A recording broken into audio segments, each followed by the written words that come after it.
Mr. President, ladies and gentlemen, can I first of all welcome all of you. This is the time of day when I normally have a snooze in the House of Commons, and I'm very glad that you're here. And we, from the British delegation, are going to make sure that not one of you in the audience snoozes this afternoon. Can I first of all say, Mr. President, thank you so much for organising all this. I came last year, and it was a brilliant conference. And this year also has all the makings of being an absolutely first-class gathering of people with an interest in and with concern for the Arctic. And thank you so much to you and for all of your team for all you've done to make it possible. We're very, very grateful indeed. I'm James Gray. I'm a British Member of Parliament.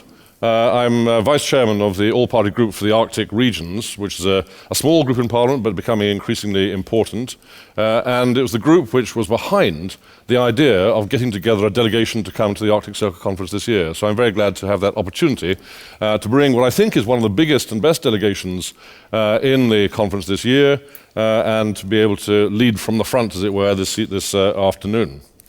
Now, one thing I first of all want to say is I'm most grateful to the Mammoet Foundation for their great support for the British delegation, and to their chairman, and philanthropist and explorer, a great friend of mine, Frederick Paulson, who's been most generous in making it possible for us all to be here.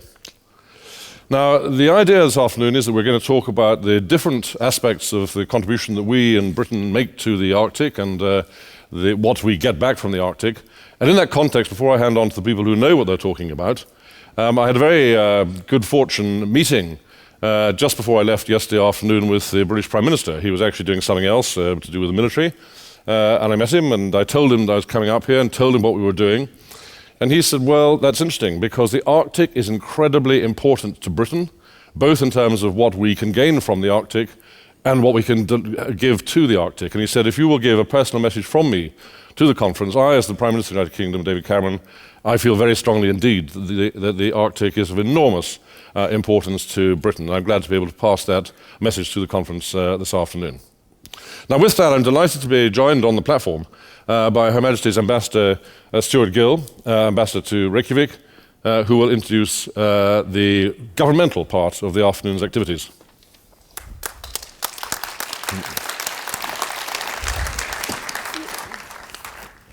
Thank you, James. President Oliver Ragnar Grimsson, my fellow ambassadors, distinguished guests, ladies and gentlemen, it really is my pleasure to be here at the start of the proceedings for the UK contribution to the Arctic Circle. We have a plenary session now, we have a breakout session tomorrow. Mr. President, shortly after the Arctic Circle last year, you said to me and to James separately, well, actually, you asked us a question. You said, where were the British? Well, at the time, you were talking, when you talked to James and to me, to two-thirds of our delegation last year. It's a little different this year. We took your comments to heart. And this year, we bring you 6 members of Parliament, a Lord of the Realm, who also sits on the House of Lords Select Committee on the Arctic, a Nobel Prize winner, the director of the British Antarctic Survey, and we're going to try and persuade them to change it to the British Antarctic and Arctic Survey, even though they all do Arctic stuff as well. We have scientists, we have businessmen, we have strategists, and we have assorted academics. One of the MPs is the British Foreign Secretary, who will be delivering a video message to us shortly. Another is Mark Prisk on the stage this afternoon, who is the Prime Minister's Special Envoy for Investment in the Nordic-Baltic region. Another is Charles Hendry, a former Energy Minister in the UK government. And another, of course, is James Gray, my co-chair for this session. And I must say, a driving force behind the construction of this year's delegation. I have to say also that I had all those politicians, plus 2 or 3 Icelandic politicians, round to my house for dinner last night. And I have to tell you, I didn't get a word in edgeways, so I think we're in for quite a full discussion this afternoon. Our delegation is close on 60 members, so a little different, Mr. President. So the answer to your question is not the cliche, the British are coming. I'll change that to the British are here. And we're here because the Arctic is important to us and has been for many years. After all, we are the Arctic's nearest neighbour outside of the Arctic Council members. Now, we're looking forward to the rest of the Assembly, and we have a lot to get through, so I'm not going to delay us much further. I'm going to introduce the video now, but like a humble civil servant, I'll not steal the thunder of my boss, but simply introduce now a video message from the Right Honourable Philip Hammond MP, the British Foreign Secretary. Mr. President, Your Excellencies, other distinguished guests, ladies and gentlemen, I'm pleased to be able to join you, albeit virtually, for an important meeting on issues which are of great interest to the United Kingdom.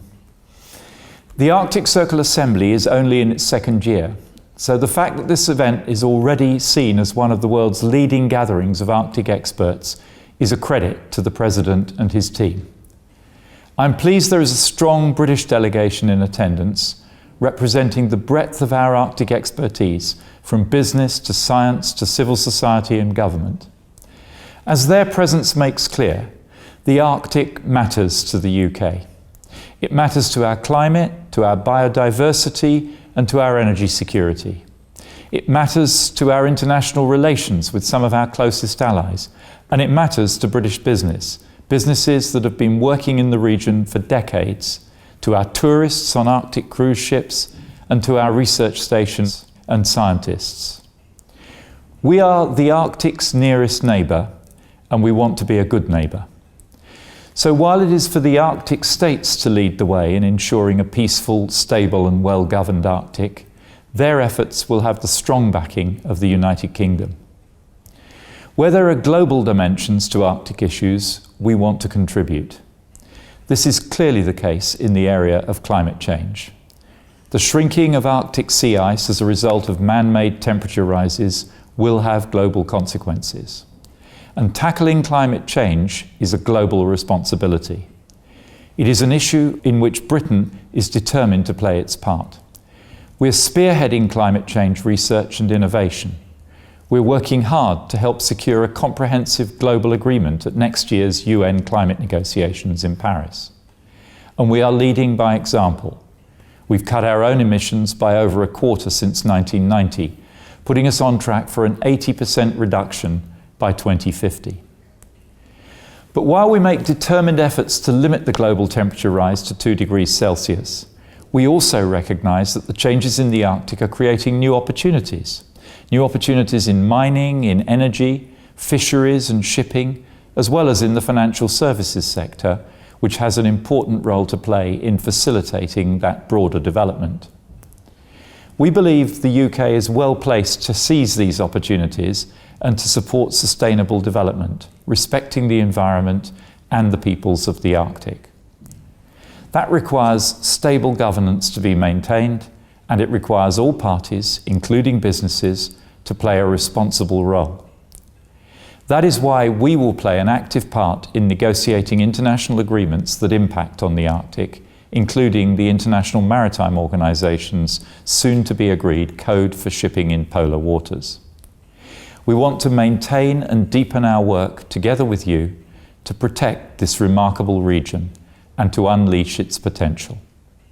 I hope you have a very productive conference, helping to strengthen our cooperation so that we can better seize the opportunities and tackle the challenges. I wish you every success.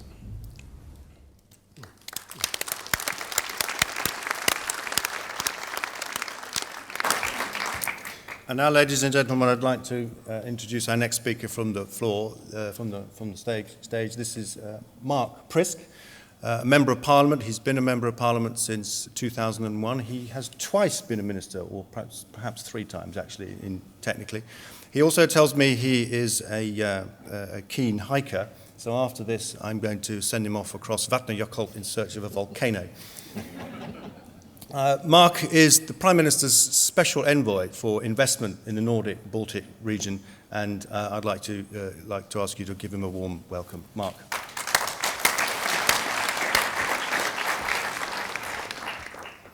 Well, Mr. President, ladies and gentlemen, thank you very much for that. And can I start by offering my personal congratulations to you for your leadership in making this assembly, as the Foreign Secretary has said, one of the foremost international gatherings of its kind. And as a politician, can I say I admired your brilliant ability last night, having said that it wasn't a time for speeches, to slip in a very important speech, a speechette, perhaps we politicians might describe it as. But you used a very important word, which I know has been picked up since then, and it is one that the Foreign Secretary has, if you like, referred to. The Arctic Circle Assembly is indeed a village. We are one part of that village, but I hope that you will understand, and I hope that everybody else here from the rest of the village will understand, we intend to be good neighbours and not act solely in our own interests. A village is not owned by one party.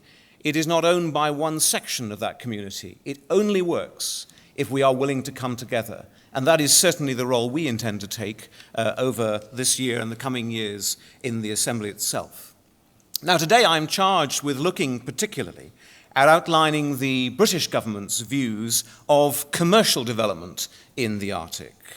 After all, we need to make sure that we get the balance right, the question of, yes, the opportunities, but also the risks. And we also understand that commercial development cannot be seen in isolation from the human and environmental considerations here. They are, as you will all know, each interwoven with the others. Indeed, despite what some commentators may say, the Arctic is not a blank canvas. There are at least 4 million people already living here. There are thousands of years of traditional knowledge, a multitude of indigenous cultures spread across at least 40 groups, and whose voices are crucial, not just to the present, but to the future of the Arctic. Equally, companies from across the world have been operating in much of this area for decades, whether it's the fishing in the Barents Sea, onshore oil production in Alaska, or mining in the Scandinavian Arctic. And British companies have also been active for many years. BP opened its first office in Alaska in 1959, and there are now some 13 oil fields on the Alaskan North Slope. Shell has been exploring and developing oil and gas sites in Canada's Northwest Territories for nearly 40 years. Indeed, British companies from a wide variety of sectors are already established here.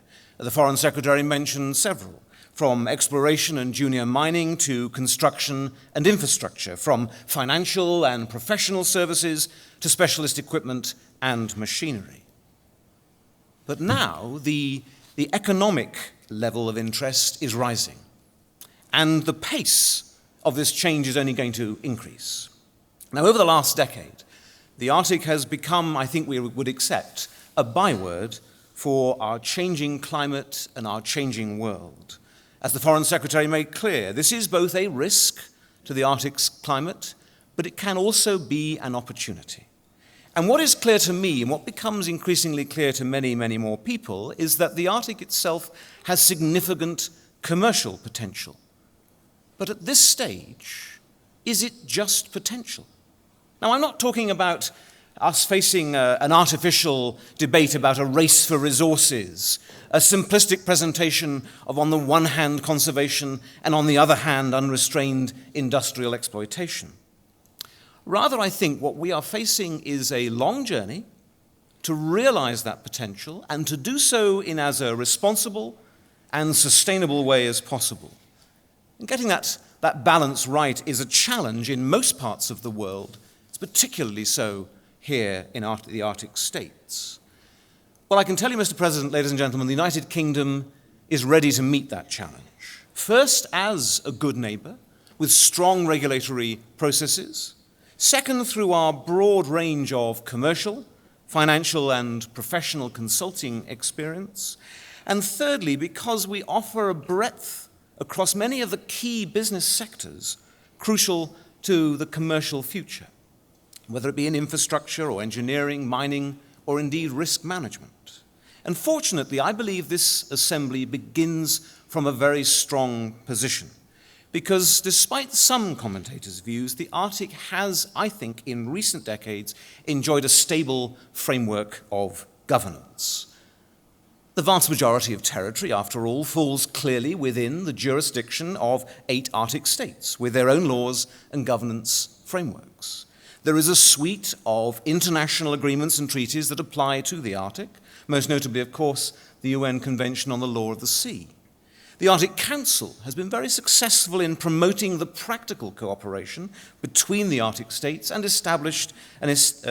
provided an established forum where they can discuss the issues affecting them. So, if you like, the foundations for good governance are in place. But whilst that may give us the opportunity to get it right, we also have an individual and village-wide responsibility to make sure we do.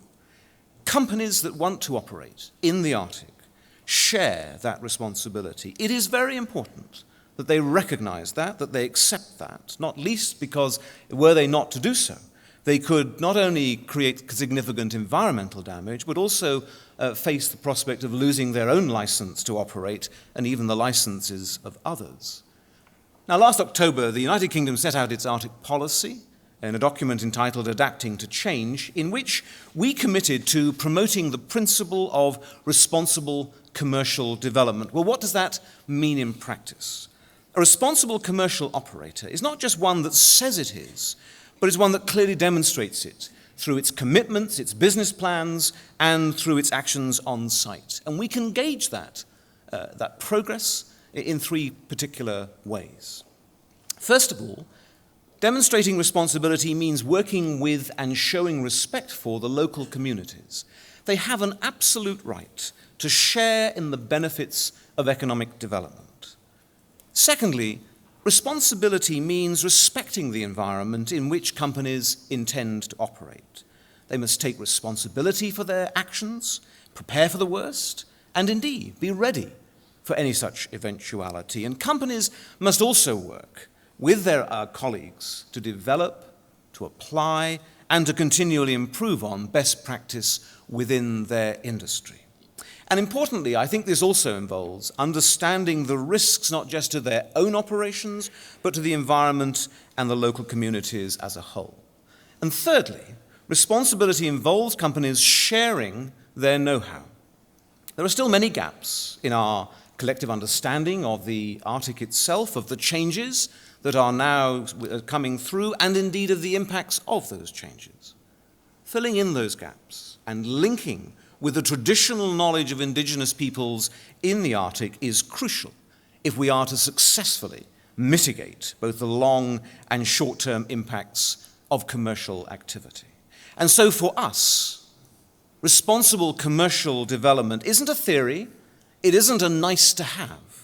It is a central principle for building our common understanding of the Arctic and for developing solutions for adapting to the coming changes.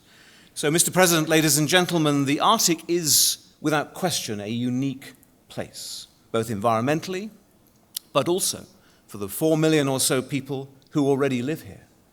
We in the United Kingdom understand that, and we wish to be a good neighbor, building on our existing political and economic ties. British companies have a long and established track record already here in the Arctic, and Britain is home to many of the key industries that we believe will help to underwrite the security, underwrite the future activity here. And that is why we believe that the Arctic is a region of great economic potential, provided that the governance in the region remains stable, remains collaborative and open. The Arctic states, the local communities, and businesses operating here will have the opportunity to get its development right, not just now, but for the next generation as well. Thank you very much.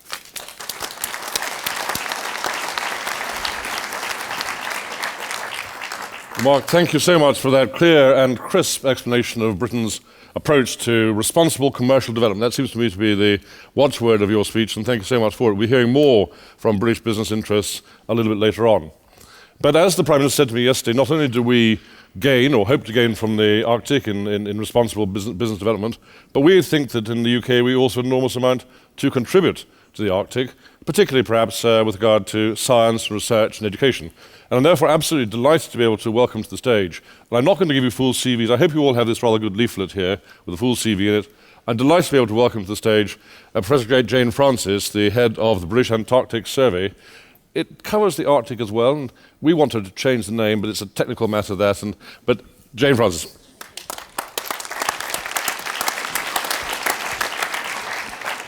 Thank you very much. We've heard a lot about commerce and changes in the Arctic. And what I'd like to tell you a bit about now is the science in the Arctic and some of the changes that are going on. So I'm going to tell you about scientific research in the UK, but all my scientific colleagues in the audience will know very well that nobody does science alone in the Arctic. It's a large place, it's remote, it's quite difficult to work in. There are some very big science questions, and I think most scientists in the Arctic work in multinational teams with intense collaboration, regardless of politics. Hooray. And so I'm going to tell you a little bit about some of those projects. To start off, I'm going to show you this, just a few general slides about Arctic climate change, just to set the scene before I talk about the UK projects. And I'm sure that you'll have seen many of these diagrams with the red areas. These are always quoted by the media. And you can see the red areas show where the temperatures have changed the most over the last 10 or 20 years. You can see there's the Antarctic Peninsula there, but over the Arctic there's that really big red zone. And I'm going to come back to that in a moment. Now, you all know that the sea ice has been decreasing, that the areal extent of the sea ice has been decreasing, but I think more importantly than that, what is happening to the sea ice is that it's thinning. So in the past, there used to be ice that was quite thick, called multi-year ice, that had formed year after year after year through cold winters. And what's happening now is the thickness of that ice is decreasing, and most of the ice in the Arctic now, in the Arctic Ocean, is actually single-year ice. First-year ice. So it's very thin and it's very susceptible to melting. And I think that's what we've got to watch. That's what the weakness now in the Arctic sea ice. Also, the other thing that's happening in polar seas, both the Arctic and the Antarctic, is that the oceans are becoming more acid. As the excess CO2 is being dissolved in ocean waters, it's forming an acid, and it's beginning to etch away at some of the carbonate shells of some of these animals. So you can see here this lovely little thing, which is only less than a millimetre in diameter, called a pteropod, which is actually at the base of the food chain for many of the marine animals in the Arctic. And they have a tiny shell inside, as you can see there, and that's beginning to be corroded by the acid in the ocean. And so if we start affecting the food chain by acidic oceans, then we're in for real trouble with the rest of the larger animals. On land, the Arctic tundra is greening. We've seen plant zones move further north, and we've also seen some of the permafrost under the Arctic tundra beginning to melt. So we know all these things are happening, but why they're happening and understanding why they're happening and the details of what's happening is what scientists are really interested in now. And I'm going back to these zones here with all these red zones. So there are diagrams here which are generated by numerical computer models. And these are the ones used in the press, and you can see the red zones in the Arctic showing that there's warming. But these plots are used for predictions for the future as well as telling us what's happening. And you can see the red zones are beautifully sort of smoothed out across the Earth. There's beautiful zones of climate change. And the question is, how are these models generated? And if I show you where the data points are, if you keep a look at the Arctic, they're the three different computer models. Look at the Arctic. And what this plot shows is where the actual data points are, where scientists have gone into the ground and measured information from the field to verify those climate models. And you can see at both poles, there's a very lonely dot up there in the Arctic as a data source. And what actually happens is the computer modelers extend their mathematical equations into the Arctic, into the Antarctic, and make it look as if there's a huge amount of data there. But the real story is there's a real paucity of data in the Arctic regions. And if we really want to understand what is happening now in the Arctic and understand why it's happening and what will happen in future, we really need to get into the Arctic and do some science in the field and really get our feet dirty. In the UK, the Natural Environment Research Council, our main body of funding, has launched a large research project called the NERC Arctic Research Programme. They dedicated £15 million of funding to this research programme 2 or 3 years ago, and there have been many projects as part of this programme working all over the Arctic in collaboration with many Arctic continents and Arctic scientists. It comes to a close in a couple of years' time, and then we really need to think about what comes next. I'm just going to show you just a real glimpse of a few of those projects. There are about 10, 12, 13 projects and some side projects from this. They've mostly done 2 years of work now, and the results are just about coming through. So this one here is this fantastic picture of a ship going through the sea ice. This is a Swedish icebreaker, Odin, that hosted the UK team, which you can see consisted of university people from scientists from Sweden and also from the States.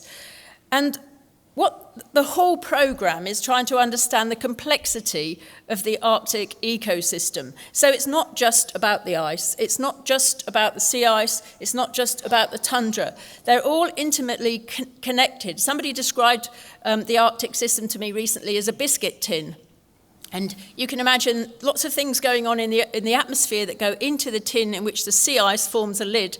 And then a lot of things go on in the biscuit tin in the ocean. And at the bottom of the biscuit tin where the crumbs are, there's all sorts going on in the ocean floor. And then there's holes in the biscuit tin at the side, which are the ocean gateways to the rest of the ocean. And so what goes in and what comes out is really important, and understanding how they interact is really key. So this project here was looking at clouds. If there's one thing we don't know about in climate models, and particularly for the Arctic, is about clouds and how they actually affect the climate and how they interact with the sea ice. So what this ship was doing with a group of UK scientists were trying to understand some of the impacts of the sea ice, the interaction of the sea ice with the open water, with clouds, and how the particles then rose into the air, and how clouds were formed. They generated huge amounts of data. So all the time, these projects were trying to fill in those gaps in the Arctic data system. And you can see they're also looking at methane and how that affects the global atmosphere across the Arctic Ocean. Another one, a really important one, is how the atmosphere and the sea ice and the ocean interact. And we all know that what's happening, we've seen what's happening, that some of the melting sea ice, what's happening to the ocean currents underneath that sea ice, is affecting our climate in the UK and in Europe generally. And we've seen, in the last year, we've seen some of those big pressure cells just stalling and sitting over, they've certainly sat over the UK and given us terrible periods of floods. And they haven't moved on. Usually our weather in the UK moves on pretty fast. And they've been stalling and stagnant over the UK. And scientists are beginning to think this is related quite clearly to what's happening in the Arctic and the impact of what's happening to ocean circulation related to what's happening to sea ice in the Arctic. Also, the other thing that's become out really important from some of these projects is the seasonality of the Arctic environment and the Antarctic, but the Arctic. So everything changes from winter to summer. There's an extreme change in the state of the ocean and the state of the atmosphere. So just going up to do a summer cruise is not good enough. What we really need to do is study the oceans and the atmosphere all year round in the Arctic. The other thing which they found, the ships went out into the Arctic Ocean just off Svalbard, and they used geophysical equipment to do seismic profiles through the seabed. And what they found is, you can see there's a diagram here, and those spikes that are coming up, the seafloor is the red zone, and the spikes that are coming up are methane bubbles coming up off the sea floor. So methane is buried as frozen nodules on the sea floor in many world's oceans, but a lot around the Arctic. And as the ocean waters are beginning to warm up, that methane is melting, the frozen methane is melting, and it's beginning to seep up through the seawater. At present, though, we know that this methane is staying within the ocean water. We've had another project has had a research plane flying around above the ocean trying to measure the methane that is coming off the ocean, and they've not yet detected this methane escaping from the ocean floor into the ocean and into the atmosphere. So far, it's staying in the ocean. But at some point, surely, the oceans will warm enough to melt more frozen methane, and then we may see some of this methane coming up and into the atmosphere. We've also got scientists working on land, and so you can see some hardy biologists here being eaten alive by mosquitoes, no doubt. And they are looking at the shrublands to understand the carbon cycle. What happens when all that tundra begins to melt, the permafrost melts, and all the methane and all the carbon starts coming out of the tundra? And you can see they're looking at how there is a flow of carbon from the tundra, from the permafrost, into the rivers, into lakes, and into the atmosphere. And what they've been finding is that as the climate is warming, there are more plants that are growing over the tundra as it's beginning to melt. And that's a really important change in the way that the tundra is cycling carbon and adding to warming in the atmosphere. And finally, just an interesting one is that the Royal Navy have been contributing to UK research in that years and years ago they they probably still do now, collect a lot of data in the Arctic Ocean when it was ice covered and in ice-free parts of the ocean. And all that data has been extremely valuable. So now time's gone and that data has been declassified, the scientists have been able to use that data to look at turbulence in the ocean, which is really important to understand in relation to the sea ice and to ocean currents in the Arctic Ocean. And they've been able to find interesting stories about how the energy regimes in the ocean, how the turbulence is very different underneath the sea ice compared to the open ocean. And that's a lesson we need to take into account when we think about what we're going to do in the ocean in the future. So finally, just to summarise that, all of those research projects and more that have been going on in the UK science and in other international science are really now beginning to highlight some of the very fine details of changes in the Arctic systems, not just the sea ice, it's everywhere, there are changes everywhere. But we really do need to get into the field, we need to collect more data. We need to do it because we want to understand how the Arctic is changing and why it is changing, and then we can work out what's happening in the future. But we also need, the climate modelers need that information from us to check their models, and they're the people who are going to predict changes in the future that the shipping firms are going to use, that the mining firms are going to use, exploration are going to use those models to try and understand future predictions. I put up there about seasonality. The polar regions are the places on Earth where the climate changed most drastically and first because they're at the most sensitive ends of the Earth.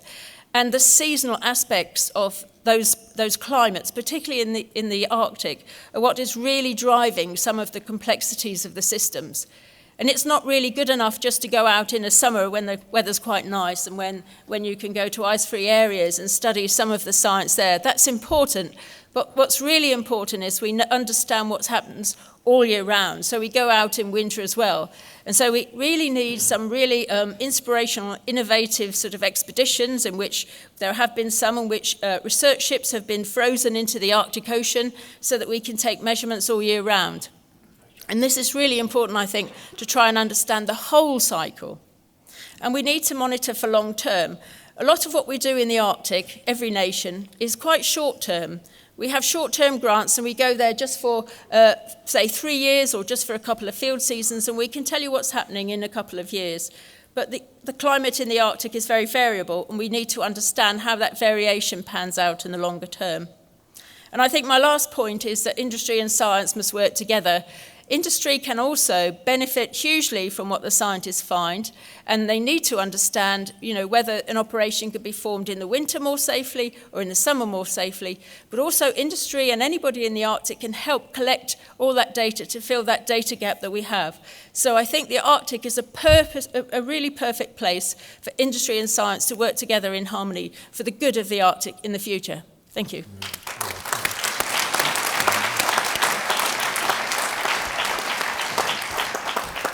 Well, Jane, thank you so much for that and for demonstrating yet again what a world-renowned Centre for Arctic and Antarctic Research BAS really is, and it really is magnificent. We can be truly proud of you as a nation for the fantastic work which you do. But it's not only institutions like BAS that do great research. We're also very proud of the fact that we have university-based research being done And I'm delighted that a very old friend of mine, he's not all that old. Indeed, we went climbing in Russia recently, and he got to the top of the mountains. I only made about halfway up before I got puffed out, so he's not as old as he looks, which is lucky, Terry. But we're delighted to be joined by a distinguished scientist, Professor Terry Callaghan, amongst other things, concurrently Royal Swedish Academy of Sciences Distinguished Research Professor, Professor of Arctic Ecology at the University of Sheffield, and a Professor of Botany at Tom's State University, who were hosting us at our visit. Worked in Arctic ecology for 47 years in all 8 Arctic countries, and amongst other things, as a scientist in the IPCC committee, was a joint winner of the Nobel Prize. Professor Terry Callaghan.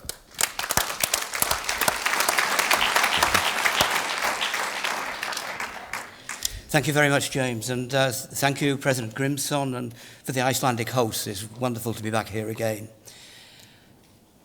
As you have heard, I'm a long-term monitoring program, so I answer some of Jane's problems. It is extremely important to have a long-term view of the Arctic. What I will try to do is focus on the Arctic landscape in transition. You have seen this slide before. You saw a modern version. This was the classic originator of that slide, showing dramatic changes in the last 250 years in many societally relevant factors. Of course, in the Arctic, we have amplification of those factors, and you've heard that too. This is a graphic that shows temperature changes over the last 30 years from the South Pole all the way to the North Pole. Even though there are data gaps in that graphic, you can see the dramatic amplification of climate change in the Arctic. What does that mean? Well, the first impact of climate change in the Arctic is on the cryosphere, the frozen part of the planet. The ice and snow. If we look at the Greenland ice sheet, the second biggest ice sheet in the world, second only to Antarctica, we see in 2012, on the 12th of July, a record surface melt of 97% of the Greenland ice sheet. We thought that the Greenland ice sheet was stable 20 years ago. It is not. We've also lost volume of the Greenland ice sheet, and here you see losses in terms of gigatons over that period. As well as the Greenland ice sheet, we have ice on land in the form of glaciers. And in every Arctic country, and many alpine countries, you can see the dramatic changes in glacier mass balance, glacier volume, glacier extent. Here you see photographs from 1941 and 2004. To the right, you see the place where we were climbing mountains this summer, with trees moving into this environment almost before the ice has gone. The changes are dramatic. In the Russian Arctic, 20 to 50% of all the glacier volume has been lost since 1972. That means that my grandkids will be lucky to see a glacier in the Russian Arctic when they're my age. The cryosphere also extends to the lakes and the rivers, and lake ice is becoming thinner. Like the sea ice, it's also becoming a lower duration, and that has dramatic consequences for the isolation of communities and the operation of extractive industries in the Arctic that have depended on ice roads for many years. And of course, the traditional lifestyles of the indigenous peoples depended on transport with reindeer sledges and so on for thousands of years. Also importantly, the water resources of the Arctic are somewhat at risk because when the ice cover of the lakes moves, then the water evaporates. So we're seeing a lowering of water levels in the Arctic and a disappearance of tundra ponds in many areas. Although permafrost isn't per se ice, it's simply frozen ground, we're also seeing a warming of the permafrost throughout the Arctic. The graphic shows, again, about a 30-year monitoring program from borehole temperatures of permafrost in different places of the Arctic. They are all warming. And the active layer above the permafrost is thickening. The consequences of that are drying of ponds, again, a second mechanism to get rid of water in the Arctic, as the water drains through the permafrost, where the permafrost was. A combination of bad engineering and permafrost thaw, where there is ice-rich ground, leads to subsidence, and it also leads to subsidence in natural environments. So you see here Polsa Myers, mounds of permafrost, collapsing and forming new ponds. Snow cover extent is also decreasing. The snow-free period has increased by about 2 weeks over the last 30 years. And most of this is happening in spring because of a positive feedback to the climate system through warming affecting the snow and the disappearance of the snow reflecting less radiation back into the atmosphere. It's a positive feedback which is amplifying and accelerating. Not only is the extent of the snow changing, the actual characteristics of the snowpack are changing. And the red lines on this graphic is a monitoring program for 50 years in the subarctic. Each red line represents a thaw event in the middle of winter. This is the Arctic without snow in the middle of winter. And once we have those ice layers, animals can't live under the snow like lemmings, and reindeer that depend on digging through the snow for vegetation die. And we have lost millions, if not tens of millions of animals over the past 20 or 30 years.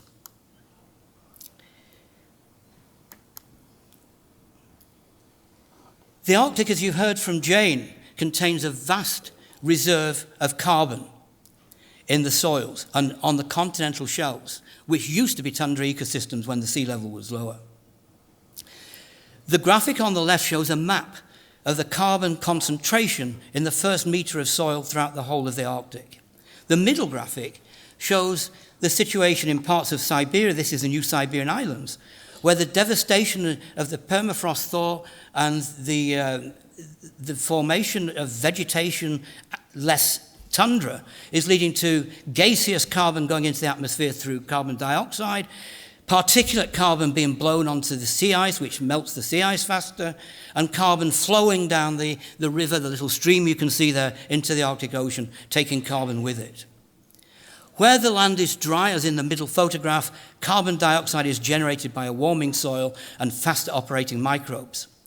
Where the land is wet, you get an evolution of methane, which is 30 times about more potent as a greenhouse gas than carbon dioxide. It's dangerous to smoke in the Arctic. That is one important feedback from terrestrial landscapes to the Arctic. There is another important feedback that I already mentioned. It's called albedo. It's the reflectivity of the surface. And that reflectivity of the surface is changed when vegetation moves into the snow and sticks up above the snow surface. And it's also changed as the snow season decreases in spring and more radiation is absorbed by the land surface. That is another way the Arctic is leading to a warming of the rest of the world. Another way is there is an increase in forest fires and forest pest outbreaks and even tundra fires. Tundra should be wet, it should not catch fire. But in the middle graphic at the bottom there, you see a fire on the north slope of Alaska in 2007. In a few weeks, the equivalent of 50 years of carbon accumulation was dispersed into the atmosphere as a greenhouse gas. Just in a few weeks, 50 years of carbon concentration. And then on the bottom right, we have the industries, the dirty industries that are producing plumes of black carbon which reach out to Svalbard and to northeast Greenland. If we now look at the tundra ecosystems of vegetation, we can look from space, as Barbara Ryan described earlier this morning, and we can identify change. And we are extremely surprised. This is called the greening of the Arctic, and Jane introduced that term to you, but only 37% of the Arctic's land surface has actually greened. That's much less than half. Why? We don't know.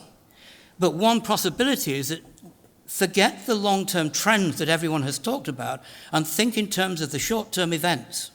These events are the tundra fires. The events are the outbreaks of insect pests, the snow melting in the middle of winter, the rain on snow events. All those destroy the possibilities for herbivores to be active. The absence of herbivores allows vegetation to increase in growth. So we really don't know why the vegetation is greening, and we don't know why it's not greening in the areas that are not changing. What is Britain doing? Well, it's involved in every one of those stories that I've described to you. But also, through the leadership of a big international program that involves over 20 countries, we are pulling together research stations throughout the whole Arctic. And Jane mentioned a need for observation data. We are doing that. We link 71 research stations throughout the Arctic. 3 of them are here in Iceland. The last one from Iceland joined 2 days ago when I landed at Keflavik. Together, these 71 research stations hosted this year 5,100 scientists. And they host and facilitate 76 international networks. They cover all topics, and for the first time ever, they are working together. Through my Finnish colleagues, we operate a transnational access program with funding from Canada, the US, and the EU to allow scientists to go to different countries than those that they work in.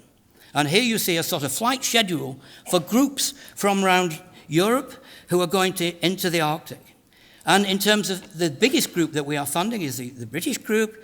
We have put 67 UK research groups into the Arctic in the last 4 years. That's 147 researchers. And they come from 30 UK universities and 2 institutes. And they visited 16 research stations in every Arctic country. And of course, they collaborate with the scientists at those research stations and in all those countries. I can't hope to give you a breakdown of the types of projects, but I can read a few headlines. Glacier monitoring. You saw the importance of the disappearance of glaciers, the thawing of the Greenland ice sheet. British scientists are there, working in southeast Greenland, for example, tracking the changes. You heard about albedo, the reflectivity of the snow. Here, British scientists have pioneered the growth of organisms in snow and ice. Here you see 3 different types of snow, each with microbes in there affecting the reflectivity of the snow and ice, leading to a faster melt of the snow. Biodiversity, we are covering that too. To conclude, the abiotic changes, the cryosphere changes, and the climate changes, they are dramatic. There's no discussion about that. The biotic changes, they're not. They vary from dramatic to counterintuitive to no change at all. And we don't often understand why. What is important, and you've heard little about so far, is that local factors and extreme events often override the long-term trends. So prediction is incredibly difficult.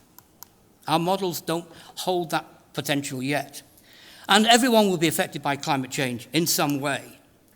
To summarize what UK researchers have done, they continue to play an extremely significant role through education. There are professors educated in Britain in every Arctic countries. Through expeditions, schoolboy expeditions, undergraduate expeditions have gone to Svalbard, here to Iceland very frequently. Research, innovation and leadership, interactives led by British scientists. Coordination, assessments, the Arctic Climate Impact Assessment, the Sweeper Assessment, IPCC, and so on. And the photograph to finish with is a photograph of Svalbard, and this is taken in 1936, and it explains the word legacy.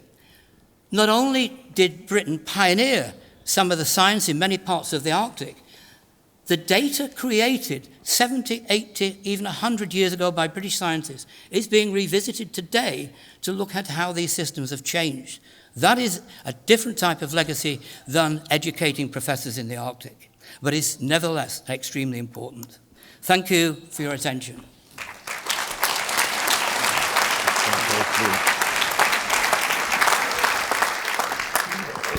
Terry, thank you so much. If I may say so, you are an outstanding example of exactly what we in Britain can contribute to scientific research in the Arctic and elsewhere, and thank you so much for all you do. Ladies and gentlemen, not only is it governmental organisations like BAS and also universities in Britain who can make this kind of contribution to Arctic scientific research, but there's also a large number of British companies who have, of course, a commercial interest ultimately in the Arctic, but who also make a huge contribution, both financially and in practical terms, to research in the Arctic. I'm glad that representatives from BP are here in the audience. On the stage, I'm delighted to be joined by Dr. Michael McCrander, who is the chief scientist for Shell Alaska, has done an enormous amount of work in oceanography, ice dynamics and weather, amongst other things, and has provided significant funding for Arctic science over a period of 30 years. So, Dr. McCrander.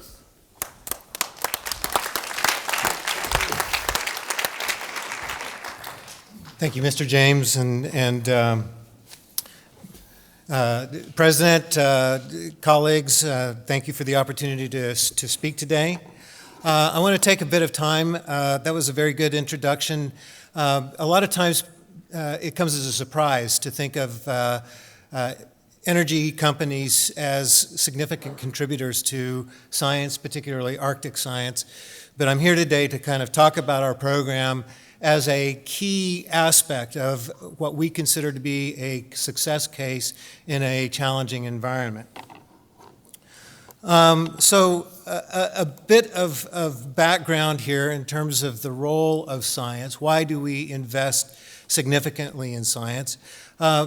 Basically, if we want to be able to operate in the Alaskan Arctic and other areas of the Arctic, hopefully for a number of years, we want to operate safely. We want to operate in a manner that's in compliance with regulations and standards, fulfills Shell's standards and commitments, and is a manner that is protective of the environment and respects people. So all of those are criteria that are really kind of requirements, both internally within our company as well as expectations of the national and global communities.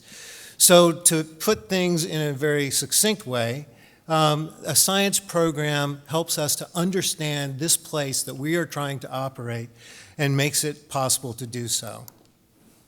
Further on, the role of science is to support decision-making. Decision-making on the internal level.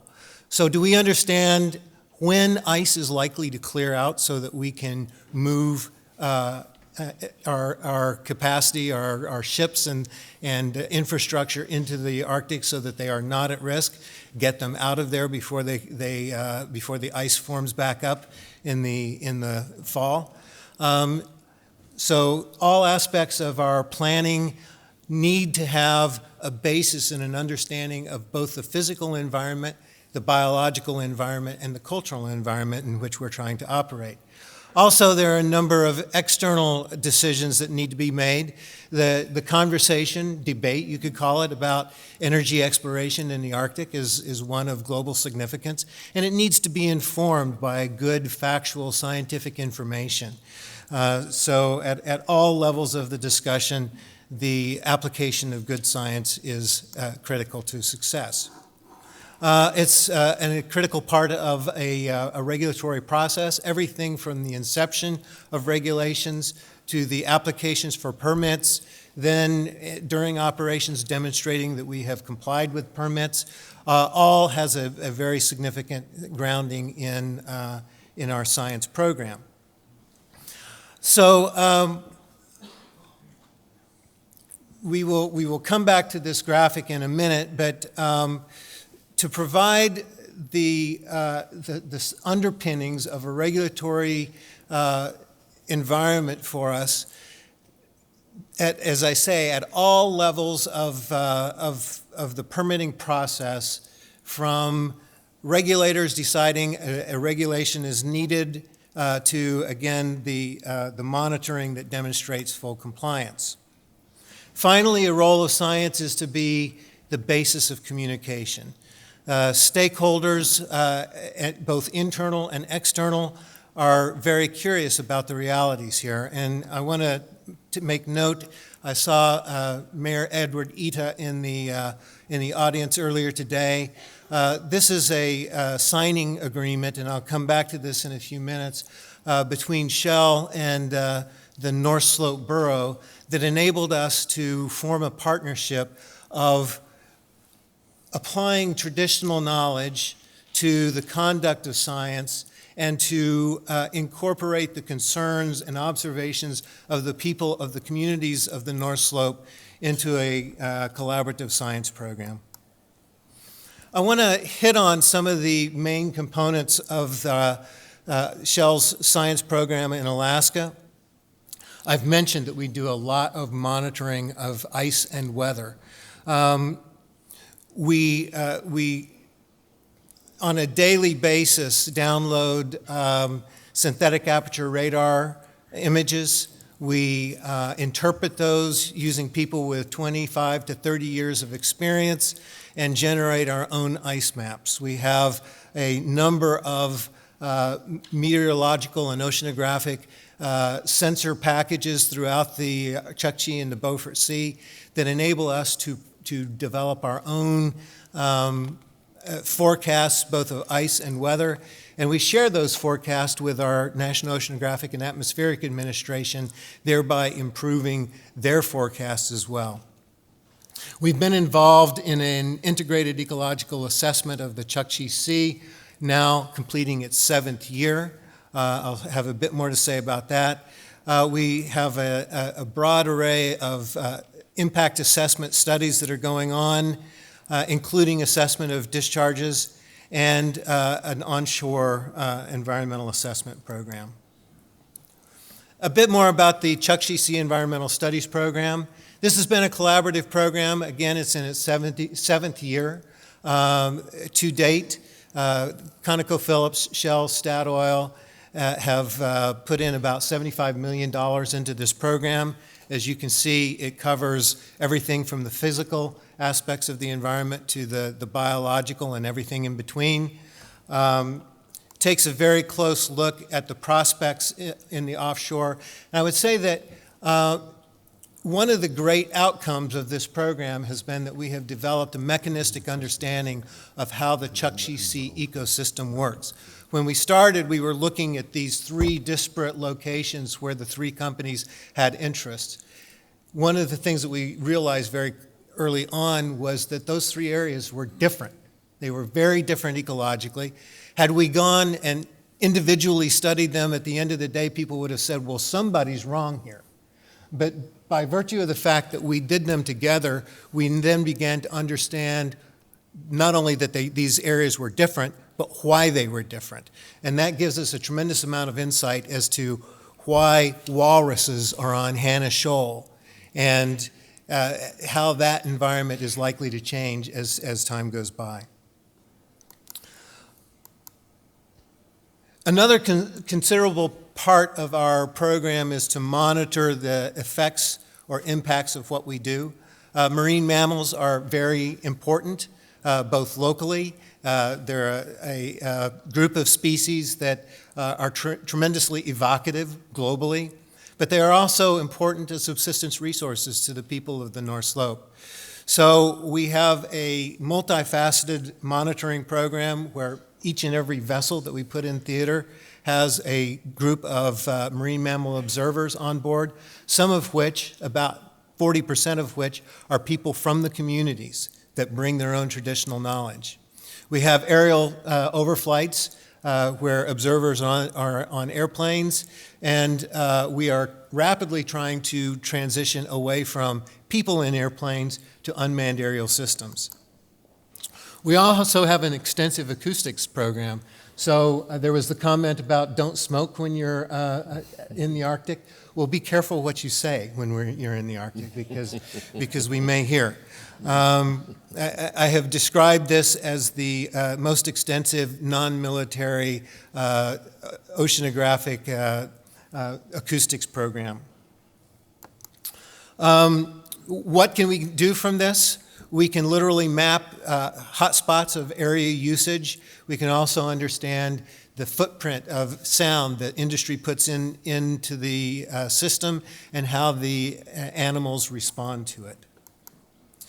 The onshore program is kind of anticipatory of a success case, in which case likely infrastructure would be developed. Again, very multifaceted, similar to our offshore program. And finally, one final slide here to talk about the importance of collaboration.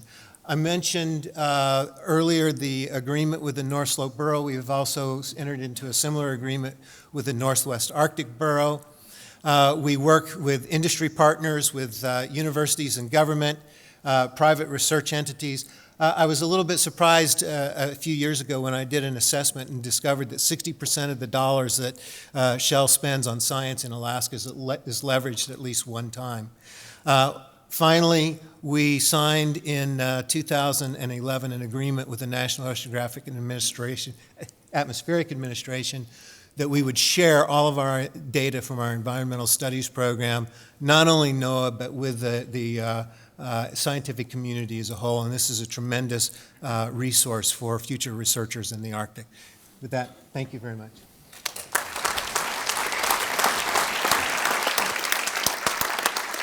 Well, Michael, thank you for that and for all of the magnificent contribution which you and BP and the other oil majors make to entirely non-oil related scientific research in the Arctic. It really is a worthwhile contribution. I do have to say that you are today an honorary Brit for the occasion. You also got me into terrible trouble last night because at the very excellent drinks party which we all enjoyed before the conference started, I was speaking to very nice gentlemen and I was bragging about the kind of people we had in our delegation. And I said that I was very proud to have that great British company, Shell, with us. He turned out to be the Dutch honorary ambassador. And I think he felt that possibly Royal Dutch Shell was perhaps a bit... Anyhow, I got over that one eventually, but we're very glad that you're here. Now, science and contribution of business to the Arctic will be an issue that will be taken up by our next speaker, my very old friend. I used to call him Charles Hendry. Now we call him Professor Charles Hendry because quite recently he became a visiting professor at the University of Edinburgh in business and government.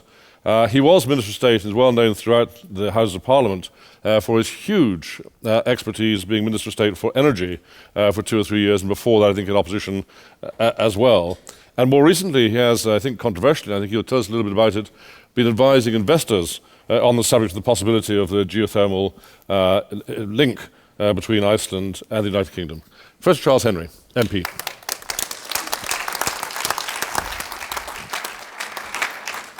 Mr. President, can I begin by once again thanking you for your foresight and for your vision for bringing us all here to Reykjavik this weekend, and for demonstrating once again Iceland's global leadership in complicated but vital issues as one of the world's most truly peaceful and democratic nations. Thank you very much.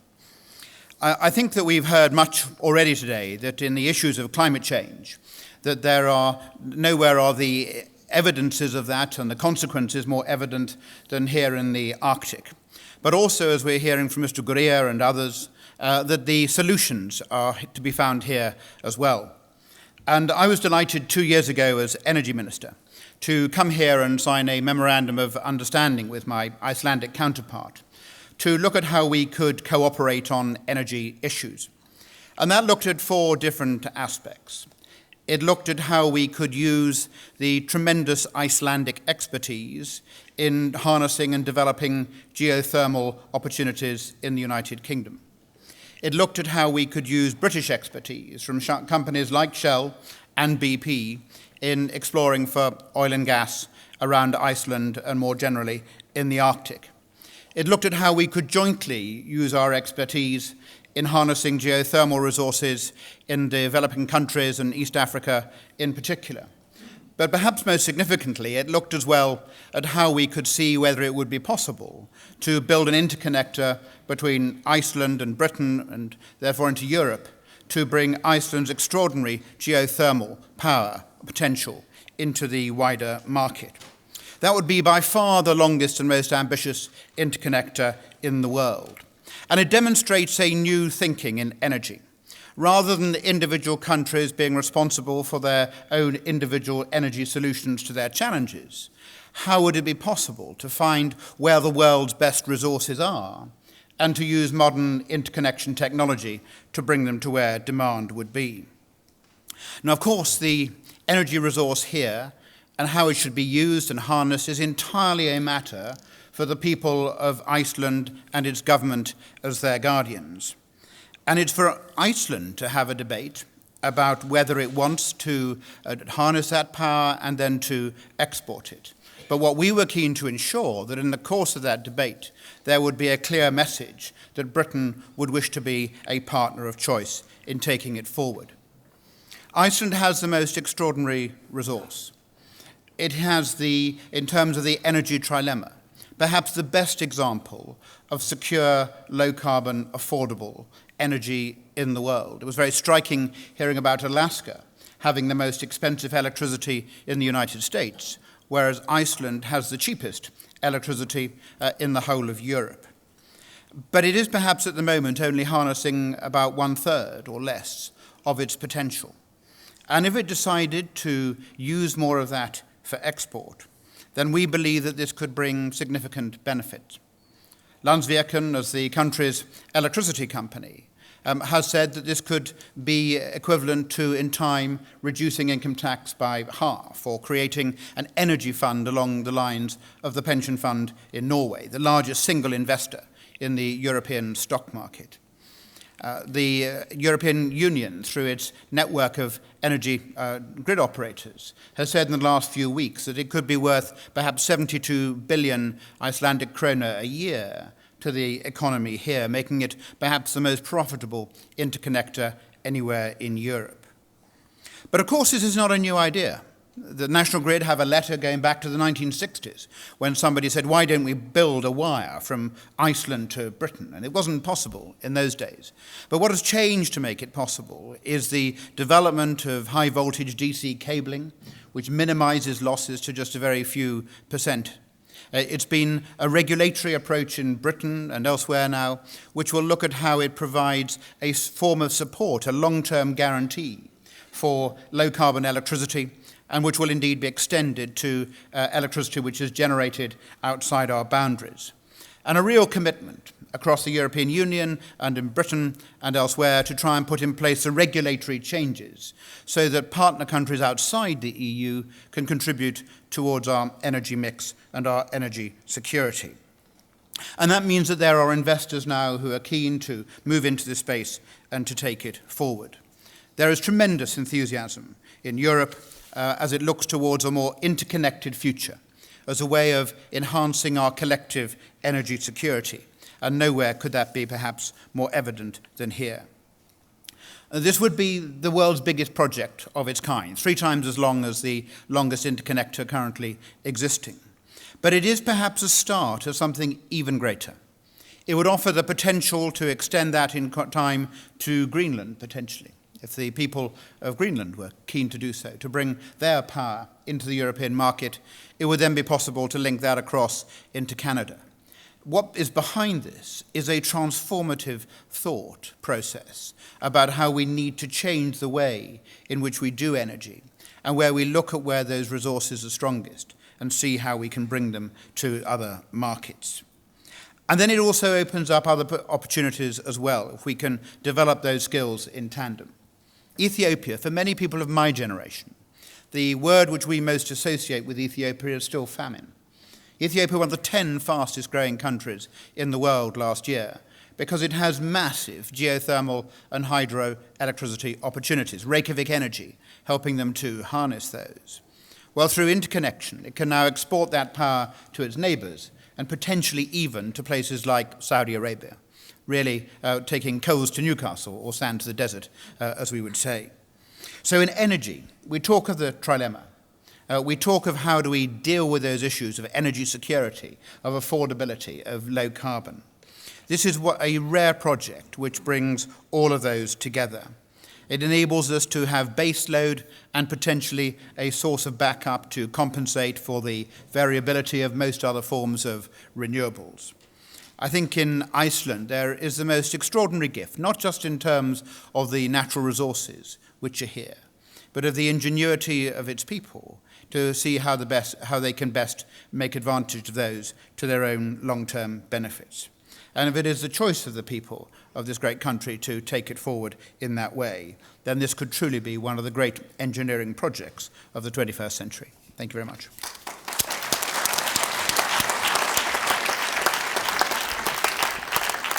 Well, thank you, Charles. We will watch developments and the decisions of the people of Iceland with interest over the years to come, but I do wish you well of it. Sadly, Charles announced that he is to stand down from Parliament in May. I can tell you Parliament will be a poorer place without you, Charles, and but thank you very much for all you've done. Now, the final little section of our presentation this afternoon, Mr. President, ladies and gentlemen, is to demonstrate how we in Britain not only do things, do science, do business, and all that, but how we also think about our future involvement with the Arctic. And we have 2 speakers to touch briefly on that. First of all, I'm delighted to welcome Dr. Geoffrey Mazzo, who's a Consulting Senior Fellow for Environmental Security and Science Policy at one of the great institutions we have in London, the International Institute for Strategic Studies. He's been a scholar throughout his career, written some wonderful books, including Arctic Opening, Insecurity and Opportunity, How Global Warming Threatens Security and What to Do About It, and even more controversially, Who Owns the North Pole? A very interesting topic indeed. Finally, his never frightened of controversy, his talk this afternoon is entitled Britain as an Arctic Nation. Dr. Mazo.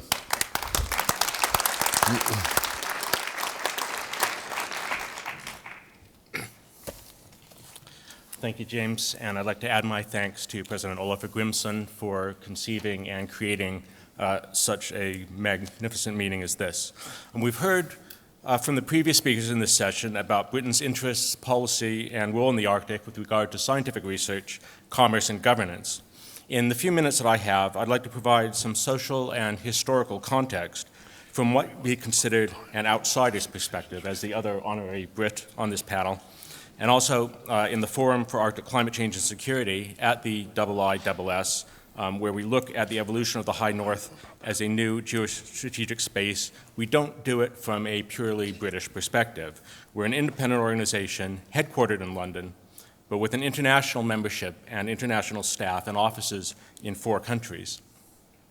The title of my talk is Britain as an Arctic Nation. Now, Britain, of course, is manifestly not an Arctic nation, nor does it make any legal or moral claims to be so. But this hasn't always been the case. Although today there are 8 Arctic states, only a century and a half ago, there were 4, and one of them was the United Kingdom. Finland and Alaska were part of Russia. Iceland was a Danish colony. Norway was in a union with Sweden, with foreign policy conducted from Stockholm. And Canada was a disparate collection of British colonies and territories. Even after it became independent, the UK kept most of its Arctic territories for several years. After 1864, the constellation of Arctic states changed 6 times, reaching its current stable form only in 1944. Geographically, Britain can now, uniquely I think, be defined as a near-Arctic nation. Its northernmost point since the 16th century, the delightfully named Muckle in the Shetlands, and our Nordic delegates will recognize the roots of the word, lies only 75 kilometers south of the Faroes and north of the 60th parallel, which defines the boundary of the Arctic near the Faroes. Shetlands are closer to the Arctic Circle than they are to the northernmost part of Germany, which itself is the second most northern of the Arctic Council observer states. Driven by commerce and the search for resources, Britain has been northward looking in strategic and in cultural terms for as long as any of the modern Arctic nations, and for longer than some of them. In the year 890, King Alfred the Great of Wessex commissioned a record of hunting and fishing voyages around the North Cape and into the White Sea by a Norwegian trader who himself lived north of the Arctic Circle.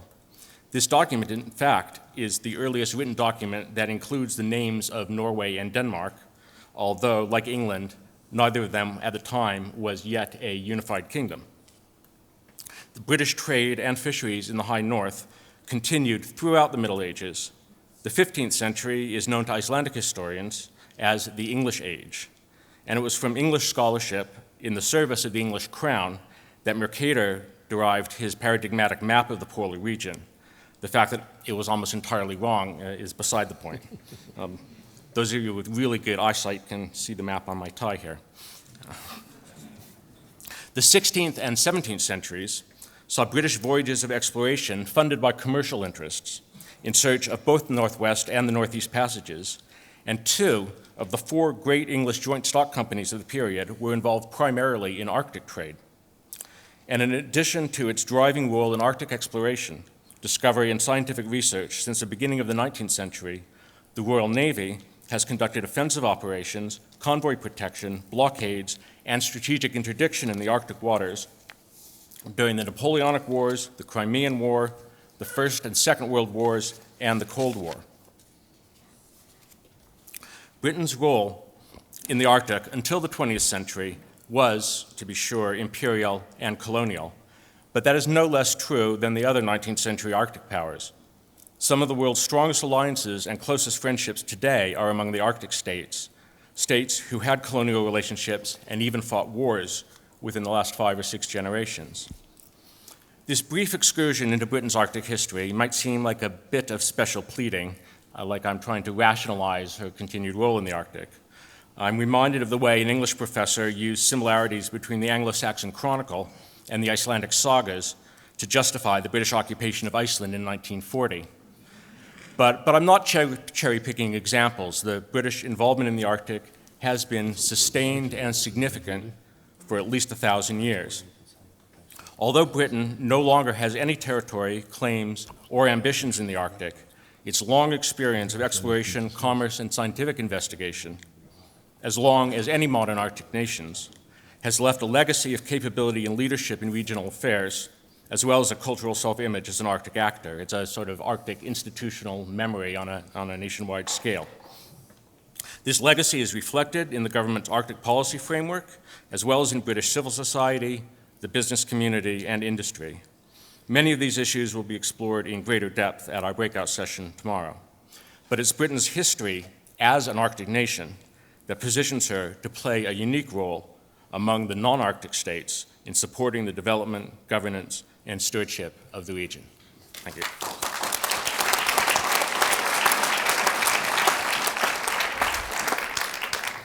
Geoffrey, thank you for that. It was a British occupation in 1940, but I think the people of Iceland actually broadly welcomed us to be here, and probably the best kind of occupation you can possibly imagine. Now, finally, ladies and gentlemen, I'm delighted that the common nature of our delegation, and I'm a member of the House of Commons, as Mark, as Charles, and 2 or 3 others who are in the audience, I think also who are members of Parliament, are commoners.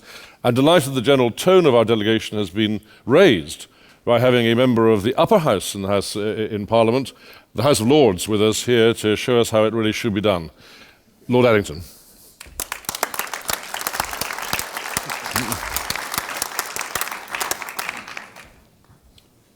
Mr. President, ladies and gentlemen, I thank you for being here, allowing me to be here. I also thank James Gray for doing all the work which has allowed me to come here and talk to you today. And better still, I think I should thank his office. It did an enormous amount of work as I was included in this group at the last minute, so thank you very much. Rosie and Alan. They are in the front here and will accept checks later on, apparently. Now, why am I here? I am here because I am a member of a House of Lords ad hoc committee that is looking at the Arctic and what British policy should be about the Arctic. Now, that broad subject, you're thinking, I'm going to fine it down. No, I'm not. We are looking at the entirety. Now, the reason why I think some of the heavy lifting has been done by the previous speakers.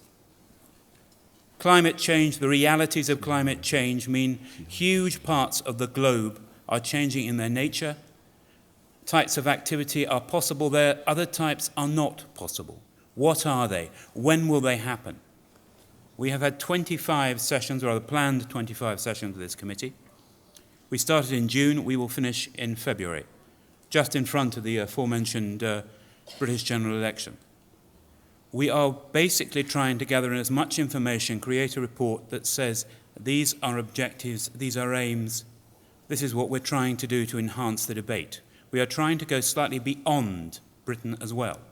We are trying to drag in information from other people. And indeed, I would like to say hello to all those members of this conference who have already given us information. We have been going for quite a long time, and we have discussed many things. The committee was of 12 people. Our chairman is Lord Teverson, who some of you may have already met. We have already been to, let's see, it's Canada, Norway, and Svalbard, and we have are now here. We are actually doing a great deal of work. I know I have seen the huge piles of papers I have read, and even those I haven't got round to reading. It is a big task, but we hope to come out and speak to everybody else here. What are we looking at? We started with the basic science and the greatest basic activity there. Then we got immediately drawn into potential for economic activity, extraction industries, fisheries, trade. Will the Northwest Passage and the great Northern Sea routes open up for us? When will they open up? What will come out? What is the moral and role of governance and etc. in these areas? All these the committee has looked at. Now, I would like to give you a little preview of the committee, but I can't because we haven't done that yet. We are still gathering information. We are still looking to try and find out what we should say. We are indeed still open to written evidence. I rather doubt if the clerks, when I get home, would actually do anything other than try and kill me if I suggested we took more evidence sessions. But we are actually dragging in as much information as we can. We are trying to let you know what we are doing here, or trying to do. It is an attempt to actually assimilate and bring it together. The House of Lords has shall we say, an eclectic membership, and we had many people who had expertise on various parts of the committee, and some of us who had absolutely none. We are trying to gather together and assimilate everything we can into one report. I'm sure we will do a very good job, but I'm sure it won't be the end of it. But the committee I am on does stop functioning by the time the report is gone. So, ladies and gentlemen, please do get in touch with us. You can track us down by way of Google and other confounded 20th century devices. And get in touch. We are open, and we are open for further information, and we look forward to bring our report forward as a contribution to the finality of the finality, a statement about where we are heading in the discussion and where the British should go. Because, my lords, you can tell what job I've been in, how long I've been there, can't you? Because we are trying to make a point of where we should be going, where the British government should be going. That is what I'm trying to do. I hope that I will be seeing many of you, but please do get in touch. Please be aware of our work. And I look forward to the rest of this conference and gathering even more information to make my colleagues read. Thank you.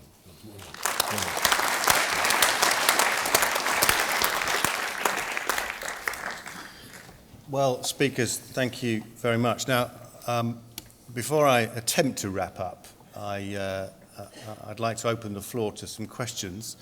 We will try to get back on course with the programme. We're almost there. We're due to finish in a few moments, and I know you're all gasping for your next cup of coffee.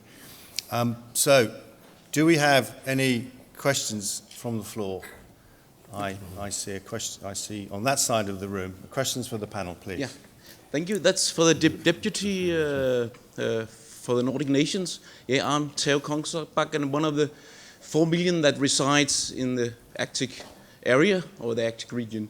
And you talk very finely about people, but I see the banners. Knowledge is great, business is great, technology is great. Where is people is great.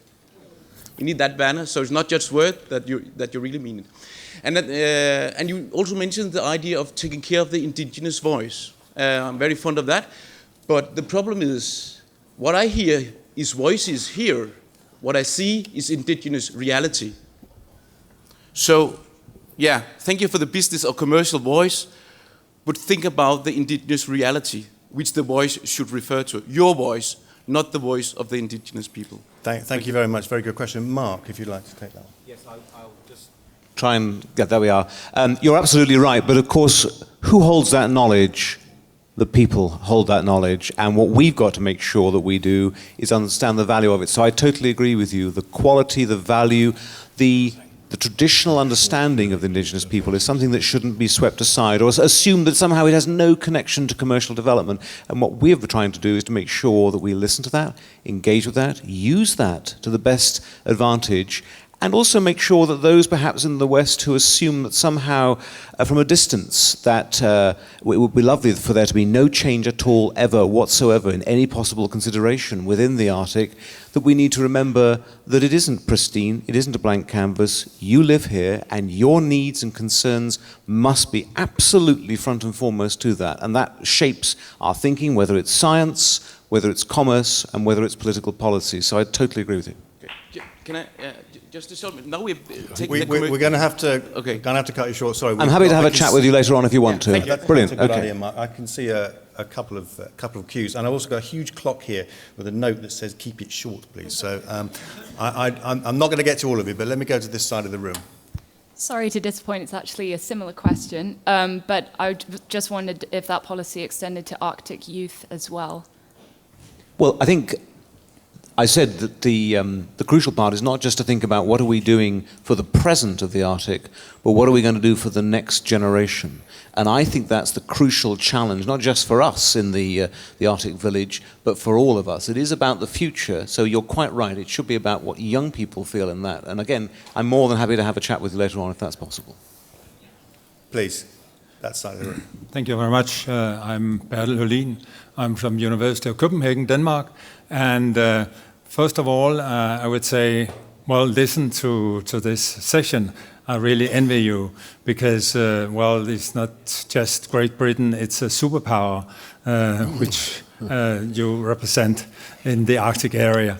Well, I'm coming from Denmark. Even Denmark has no delegation here, the Kingdom of Denmark. But my question is, and this is the huge and the big question, looking at the Arctic area, which looks like a bubble, where you have stability, you have security, you have safety, you have no confrontation.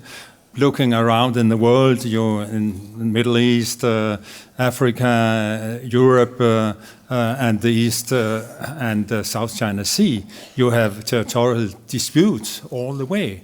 So my question is, listening to what we experienced this morning, that, well, there could be a militarization on the way due to, for instance, China, if the prediction was true that China in 20 years would have the same military expenditures as the United States. How can we, and what are the possibilities for us to avoid militarization in the Arctic area? Again, I'm going to take that one question, James, very quickly, sir, because I'm on the House of Commons Defence Committee, and defence matters are a matter of great interest to me. And defence in the High North, as we call it, is of central concern to us. I would take the view very straightforwardly, and I think most parliamentarians would probably agree with me, that if we can find a way of achieving in the High North what we have achieved, of course, in the Antarctic, namely complete demilitarization and no military confrontation at all in the High North, I think that would be a very good thing to achieve. I think it's important that all of the members of the Arctic Council and other Arctic nations and others who are observers and parts of the village, as the President called it, should use that great end of no militarization at all as being something to which we should always strive. Thank you, James. And thanks for calling us a superpower and taking that one away.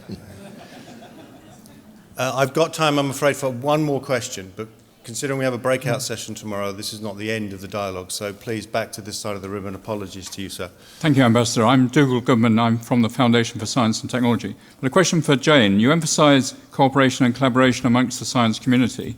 To what extent do you believe the new ship that the UK government has committed to will be involved in Arctic research? The new ship will be available in a few years' time, and I think that in the future, polar research generally, both the Arctic and Antarctic, has got to be done by international collaboration. So the new ship will be used in Antarctica and in the Arctic, and inevitably with one ship, one major icebreaker, I think we'll be working with other nations and sharing logistics. So we'll not just be sharing the ship, I think we'll be sharing all kinds of logistics to answer these important questions. So I think collaboration in all, both poles and in all kinds of science will be the way forward for the future. Thank you, Jane. I'm very sorry, but I'm afraid I must call an end to the questions. The clock is yelling at me. Very quickly, if I can wrap up, I take many points from today, and I found this all fascinating. Thank you. But 3 points stand out. One, the breadth of our involvement and our interest, the UK's involvement and interest in the Arctic. Second, the incredible scope of our capabilities, commercially, scientifically, across the board. I'm very, very impressed by all of that. And third, that we keep thinking about it, and we do keep thinking about the future. We have a one-year-old Arctic policy framework document. It is, as they say in the ghastly management phrase, a living document, but it does mean that we're thinking and changing and adapting it all the time. And finally, could I just do a quick commercial for the UK breakout session tomorrow at 4:30, and you'd all be, well, not all of you, I don't think we'll get in the room, but many of you will be very, very welcome tomorrow. So thank you very much, and finally, thank you to the President and to the organisers for this afternoon. Thank you.